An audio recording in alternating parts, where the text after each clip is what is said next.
Hey there, and welcome to Tales by June, where hearts break, heal, and sometimes seek revenge. Let's begin today's story. Hey, before we begin, let me know where you're watching from. I love seeing how far these stories travel. And if you enjoy this kind of content, don't forget to like, subscribe, and stay tuned for more. You know how people say you can feel it when something's wrong? Like your body knows before your mind does. That day, I felt it. A pull in my chest, like fate tugging at my sleeve. I came home early, the kind of early you don't plan. The kind that happens when the universe decides it's time for you to know the truth. My name's Lena. And this is the story of the day I stopped being the woman who believed love could fix anything. It's the story of how heartbreak almost destroyed me, and how I learned to destroy the right thing instead. It was raining that afternoon. I remember because the hallway of our building smelled like wet concrete and someone's cheap perfume. I was humming, I don't even know why, until I reached our door. And then I froze. The door was cracked open. For a second, I thought maybe I'd forgotten to lock it that morning. I was always rushing, balancing coffee, car keys, and my laptop while running out the door. But then, I saw it. The lights were on. Warm, golden, the kind I liked when we had dinner together. Candles burned on the coffee table. And my favorite playlist was playing softly, the one I always put on during our date nights. It felt wrong. Too perfect. Too planned. I pushed the door open slowly. "Ethan?" I called out. My voice cracked halfway through. From down the hall, I heard laughter. Soft. Feminine. Not mine. That's when my stomach turned. I remember walking like I was underwater, slow, heavy, every step echoing against the walls. I passed the framed photos on the wall, the ones I'd paid for when he said he couldn't afford new frames. Us at the lake. Us in front of the Christmas tree. Us pretending we had everything. The laughter grew louder. And then I saw it. 2 wine glasses. Red lipstick on one. Our bed unmade. I just stood there. Completely still. The kind of stillness that only comes right before everything inside you breaks. And in that silence, something inside me did break. You always think you'll scream. Or throw something. Or cry. But I didn't. I just watched. Watched the man I'd loved, the man I'd supported through every failed project, every late rent, every baby.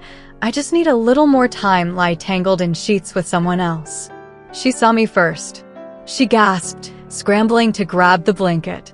Ethan jumped, eyes wide, like a child caught stealing. "Lena," he started. But I didn't let him finish. I just looked at him. And in that moment, I realized something that would stay with me forever. He didn't look sorry. He looked inconvenienced. That was the last time he'd ever get to see me small. I didn't cry. I didn't yell. I just turned around, walked out, and closed the door behind me. My hand was shaking when I pulled the key out of the lock. That key, the one I'd copied for him when he lost his, the one I'd paid to replace twice because he was always careless, it suddenly felt heavy. Too heavy. I held it in my palm, looked at it one last time, and dropped it down the stairwell.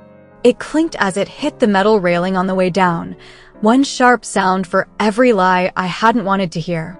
That sound stayed in my head for days. I didn't know it then, but that was the moment my life split into 2 parts. Before the key. And after. Because the Lena who walked into that apartment was a woman who believed in love. The one who walked out was someone else. And if Ethan thought he could use me, use my heart, my money, my kindness, and walk away untouched, he was about to learn something new. You can't build your life on someone else's back and expect them not to rise one day. I met Ethan at a coffee shop on a Thursday morning. He spilled his latte on my notebook. Literally drenched it.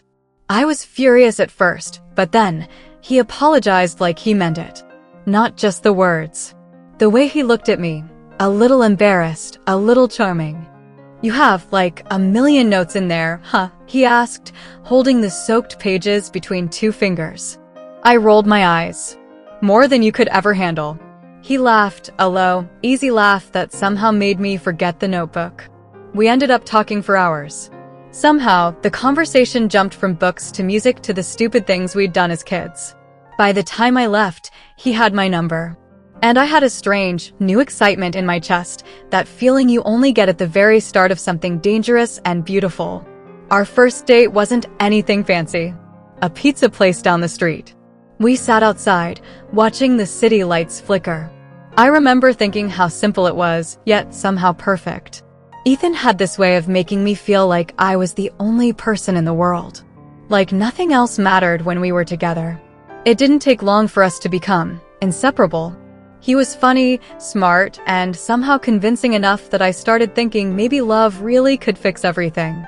Even the little things, the way he bit his lip when he was nervous, or how he hummed under his breath when he thought no one was listening, made me want to be around him more. His family was complicated. He had parents who were distant, always wrapped up in their own lives. His mom, a successful real estate agent, had little time for him, and his dad, well, let's just say he wasn't the kind of man to show his feelings. Ethan grew up thinking he had to make his own luck. That struggle had shaped him. And I loved that about him. I told myself I did. But there was another side, one I didn't see at first. The side where bills piled up, where rent checks were late, where he'd casually mentioned that his paycheck didn't cover gas this week. I didn't care. At first, it felt like I was helping him get by, like I was part of his world, making things easier. The first time I lent him money, he had a shy, guilty look on his face. "Can you help me with rent this month?" he asked, almost whispering.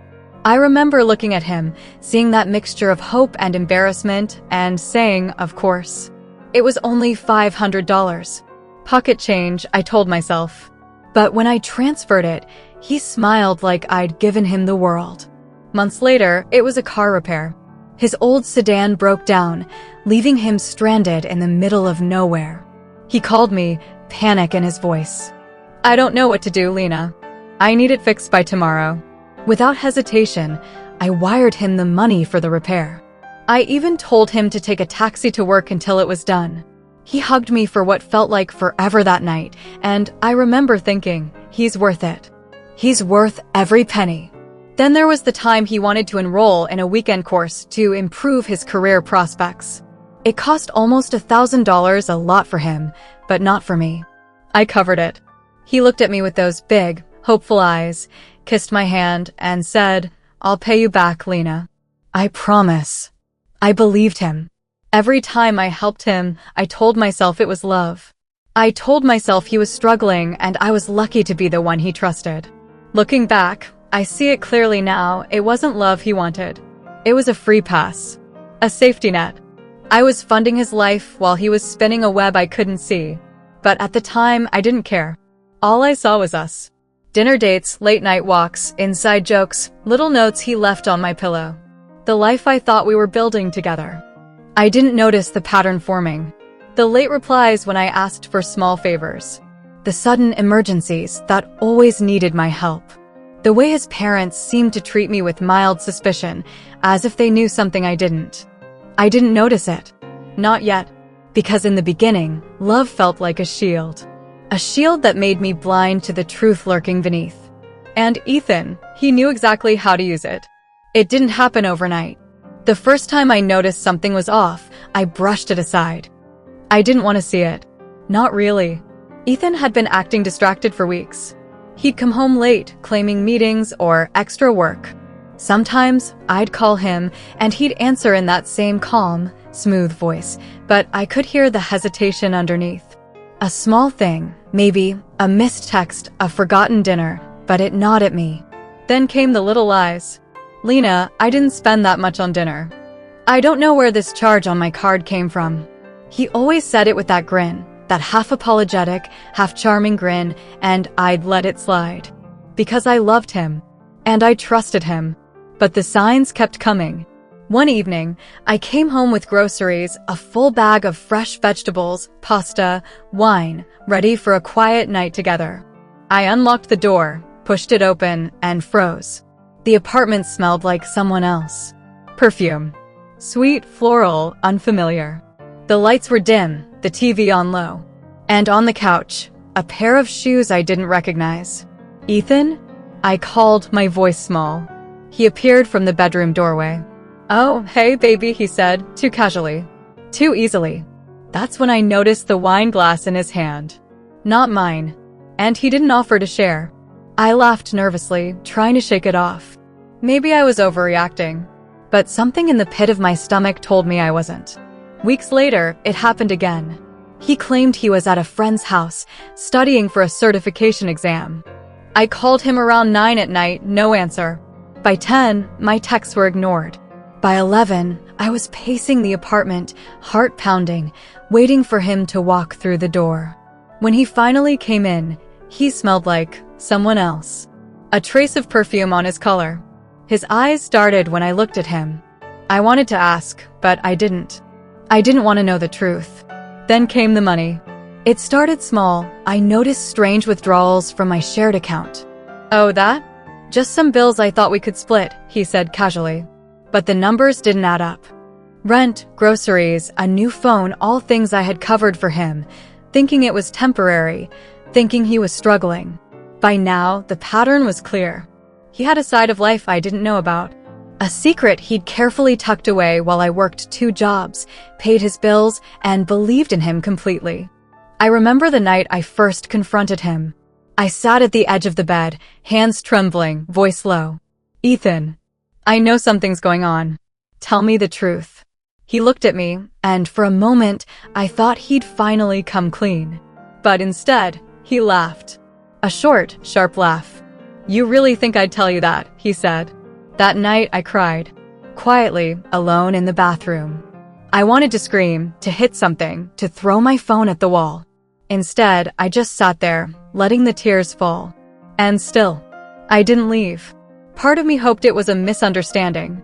Part of me clung to the love I thought we had. Then came the ultimate betrayal. I had stayed late at work one evening, exhausted, craving nothing more than my bed. I came home early, the kind of early you don't plan. The universe was nudging me toward the truth. And when I walked into the apartment, the door was slightly open. Candles burned on the coffee table. Soft music played. And the laughter, that soft, feminine laugh, drifted from the bedroom. I froze. 2 wine glasses on the nightstand.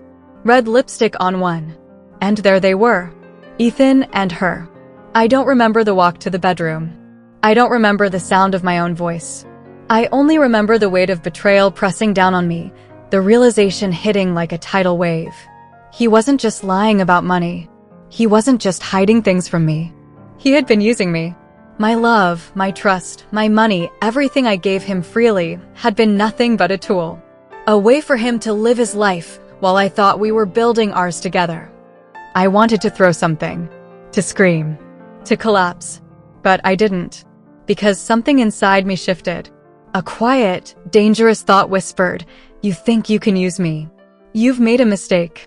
And that's when I realized I was no longer the naive girl who believed in love. I was someone else now, someone ready to rise. The days after I saw them, I didn't leave my apartment. I didn't answer calls, didn't check messages, didn't want anyone to see me like that, broken, hollow, betrayed. I remember sitting on the edge of our bed, the scent of her perfume still lingering in the sheets, and feeling like my chest had been hollowed out. Every memory of Ethan, the late-night talks, the way he used to hold my hand, the way he laughed at my terrible jokes, felt like a lie stitched into my life. I couldn't eat. I couldn't sleep. Every time I closed my eyes, I saw them together. Every time I opened them, I felt the weight of everything I'd done for him wasted. I stopped going to work for a week. I called in sick, but really, I was sick in a different way. Sick with grief, with rage, with disbelief. I would stare at the ceiling for hours, listening to the rain tapping against the window. And I would whisper his name. Ethan. Like saying it over and over might somehow make it untrue. Friends called, but I couldn't bring myself to answer. "I don't want to talk," I whispered to voicemail, over and over. And then I'd hang up the phone before they left a message. The apartment felt like a tomb. Every object was a reminder. The photos we'd taken, the mugs he used to drink coffee from, the blanket he'd left behind, all reminders that he had taken pieces of me and discarded them like they didn't matter. I tried to distract myself. I binge-watched shows, read novels, scrolled through social media. But nothing worked. Everything reminded me of him. I remember the first time I cried so hard I couldn't breathe. It was late at night.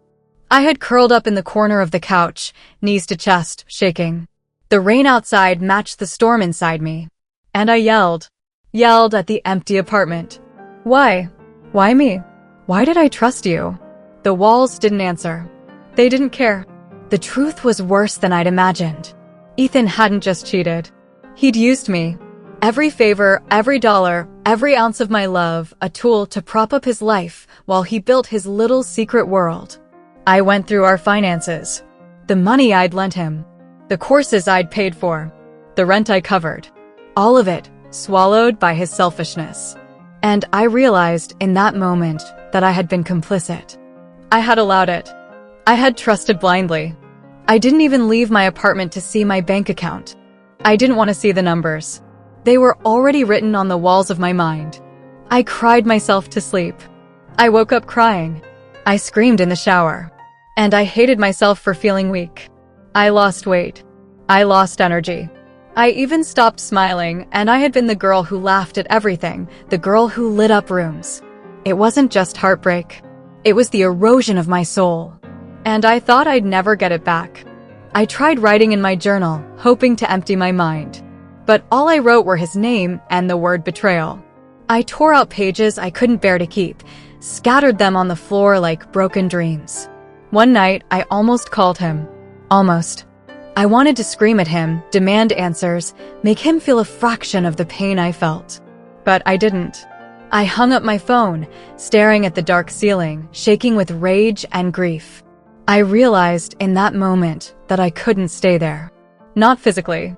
Not mentally. Not emotionally. I had to find myself again. I had to rise. But at that point, I couldn't see the rising. All I saw was darkness. All I felt was emptiness. All I knew was that the man I loved, the man I trusted, had destroyed me. And I whispered into the night, through tears and trembling lips. You think you've won, Ethan, but this isn't over. The words didn't feel like hope. They felt like a promise. And promises, I would learn, are weapons. I knew I couldn't fight him with anger alone. Rage is loud, but it's weak. You can yell at someone and nothing changes. You need information, leverage, proof. So I hired a private detective. I told him only one thing: I need to know everything. When the report came back, I didn't just stare at it. I froze. Ethan wasn't the struggling guy I thought I'd helped. He was a predator, charming, manipulative, and consistent. The detective had traced him for months. Old girlfriends, small business partners, even casual acquaintances. Each one had a story eerily similar to mine. He had taken money, borrowed favors, used people, left them questioning themselves while he built his life on their kindness. I read the notes over and over, names, dates, amounts, and promises. Red flags I had ignored in hindsight were glaring now. And the most shocking part? He treated it like a game. Not a mistake. Not desperation. A strategy. I remember sitting on the floor of my apartment, the files spread around me, my hands shaking. I laughed. A low, bitter laugh that startled me. The thought came unbidden. This time, I'll win the game. I started mapping it all out. Step 1. Find the women he had used. Step 2. Meet them. Quietly. Privately. Step 3. Gather enough shared evidence to make it impossible for him to deny. Step 4. Execute the humiliation publicly and surgically, no rage, just truth. Weeks later, I met the first one in a small, quiet cafe. She was younger than me, soft-spoken, wary. When I showed her the documentation, her face went pale. I thought it was just me. She whispered. I thought I was crazy. The second one, a woman with a sharp laugh and a sharp tongue, gasped when she saw the invoices. He took me for thousands. I thought it was a loan. He said he'd pay me back. Never did. By the time I met the third, they were all talking to each other in whispers, realizing they had been part of a pattern. A web of lies, each thread tied to the same man, Ethan. I didn't need to convince them. They had already been betrayed. Shocked. Angry. Ready. We formed an unspoken alliance. Quiet. Secret. Deadly. Not out of vengeance alone, but for justice, the kind that burns quietly but leaves scars he cannot ignore. We planned small, precise moves.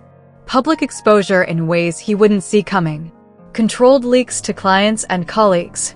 Social pressure that would unravel the man who thought he could charm his way through life. Each meeting with his exes gave me more ammunition. Screenshots he had sent them, promises he had made, photos of him flaunting generosity he never intended to deliver. The puzzle pieces fit perfectly. And the best part? He had no idea. Every laugh he shared, every confident stride, every casual brag to friends, all of it would be exposed, and he wouldn't know until the first domino fell. By the time the plan was ready, the women were as invested as I was. They were witnesses, allies, living proof. And I realized something. I wasn't just reclaiming my dignity. I was rewriting the story he had tried to write for all of us. I spent nights planning the order. Who to confront first, who to leak to, how to control the timing. I thought of the shock on his face, the disbelief, the humiliation, the slow realization that he could no longer hide behind charm, lies, or money. And I waited, not with rage, not with desperation, with patience, and the knowledge that when it happened, it would be perfect. I poured a glass of wine and looked at the files again. Names, dates, screenshots, promises, lies.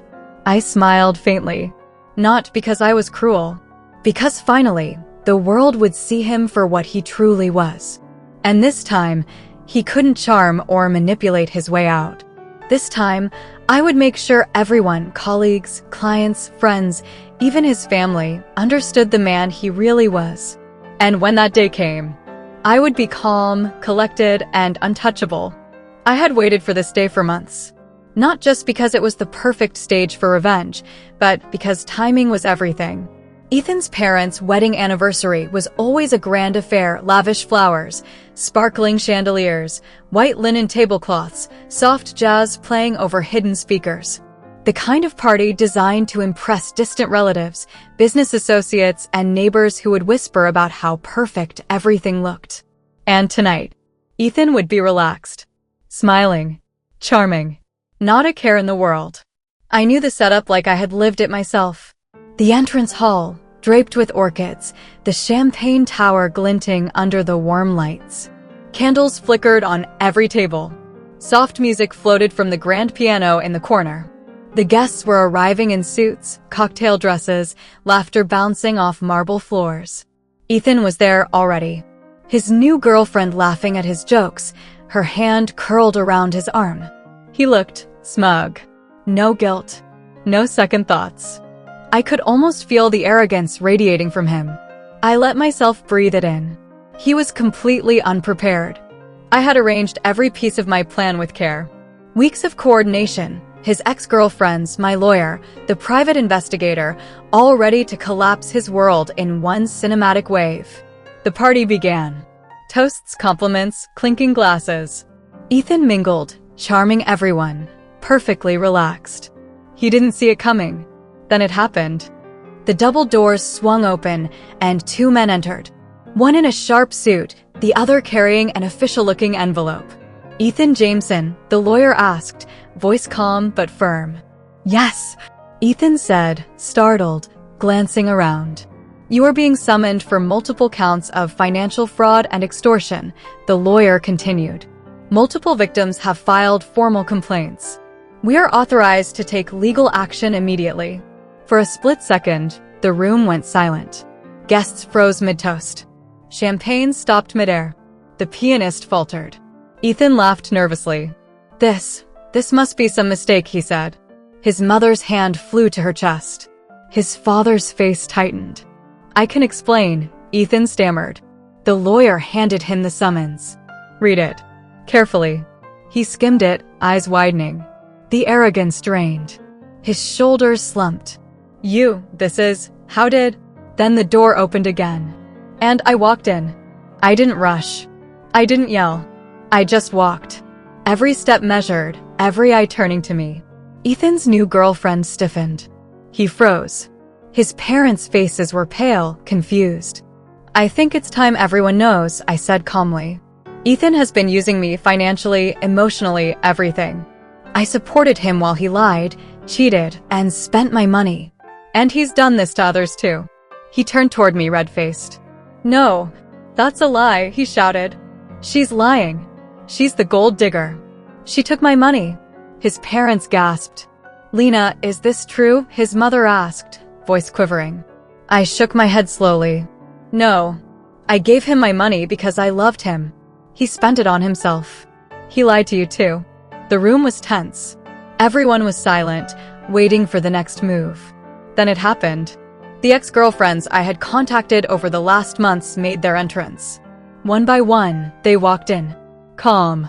Confident. Each holding evidence, screenshots, receipts, photographs. A murmur ran through the guests as they recognized faces. Son did the same to me, the first woman said, voice steady. Borrowed thousands, never repaid. Lied to everyone. He took my savings, the second added, handing a folder to a nearby server to pass to Ethan. He promised he'd pay me back. They're all saying the same thing, a third voice chimed. Do you see the pattern now? Ethan's face turned crimson. His parents' jaws dropped. Their hands flew to their mouths in disbelief. This is impossible. Ethan yelled. You're lying. No, I said, stepping forward, he isn't. And now everyone here knows the truth. Whispers turned into murmurs. Murmurs turned into conversation. Guests checked folders, phones, and the evidence the ex-girlfriends presented. People's faces shifted from curiosity to shock. Some shook their heads. Some whispered quietly, clearly losing trust in him. His mother turned to him, voice trembling. Ethan, why didn't you tell us? His father's hands shook as he reached for a glass, spilling a few drops. He had no words. No charm. No excuses. Only red-faced humiliation. The lawyer spoke again, calmly, ensuring the summons and complaints were understood. You will answer to this legally, Mr. Jameson. And this is just the beginning. The room had changed. The anniversary celebration was no longer about love, but scandal. Ethan was small. His ego shattered. Guests whispered, some discreetly recording videos. Even the pianist paused, watching. And I stood there, calm, composed, untouched. He had tried to shame me, called me a liar, a gold digger. But truth was on my side. And now everyone could see it. His parents were mortified. Their pride in their son crushed under the weight of his deceit. His new girlfriend clutched her purse, silently retreating to the corner. Ethan? He stumbled, trying to explain himself. No one listened. No one believed him. The party descended into chaos. The anniversary was over. The scandal had begun. And in that moment, I realized justice didn't need my anger. It needed patience, proof, and timing. I had given him all three, and he was utterly, completely humiliated.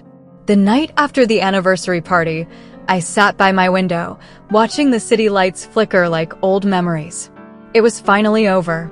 Ethan's name was everywhere. The news, social media, whispers among people who once admired him. His perfect image had shattered overnight. The company suspended him. Clients pulled back. Even his parents went silent.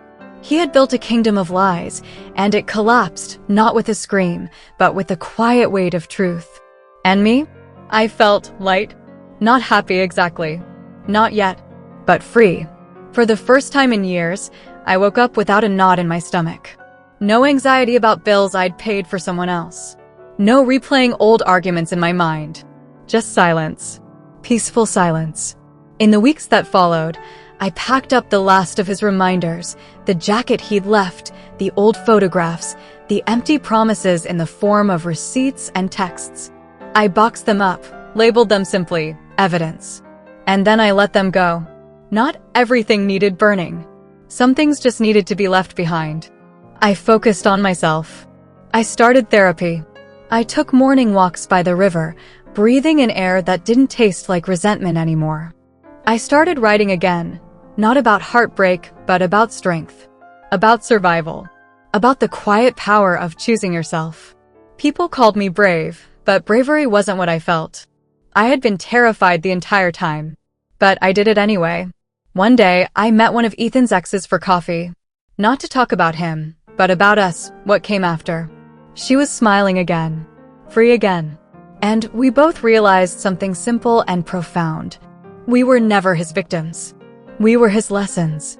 He had taught us how not to give our power away again. Months passed. The noise faded. Ethan's story became a scandal that other people whispered about, something distant, almost unreal. But mine became a beginning. I moved into a new apartment, a bright, open space with plants and sunlight spilling across the floor. No ghosts. No secrets.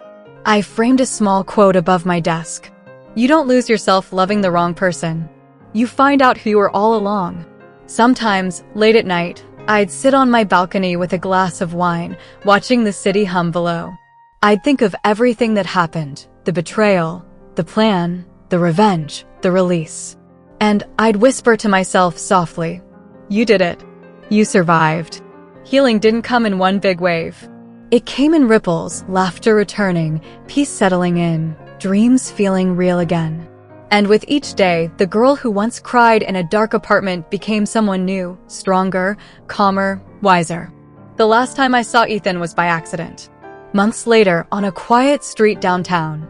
He looked smaller somehow, not physically, but inside. He didn't see me. Or maybe he did, and chose to look away. I didn't feel anger. I didn't feel triumph. I just felt nothing. That's when I knew I'd truly moved on. Because the opposite of love isn't hate. It's peace. And I had finally found mine. Sometimes I think about the night I came home early. The unlocked door. The wine glasses. The moment everything changed. It used to hurt to remember. Now it feels like a prologue, the beginning of who I became. I used to think the apartment key was a symbol of everything I lost. Now I see it differently. It was never about what door it opened. It was about the moment I realized I could walk through one alone and never look back. So this is my story. Not about betrayal. Not even about revenge. It's about power. About closure. About coming home to myself. And if you're listening, if you've ever been broken by someone who took more than they gave, remember this. You are not their ending. You are your own beginning.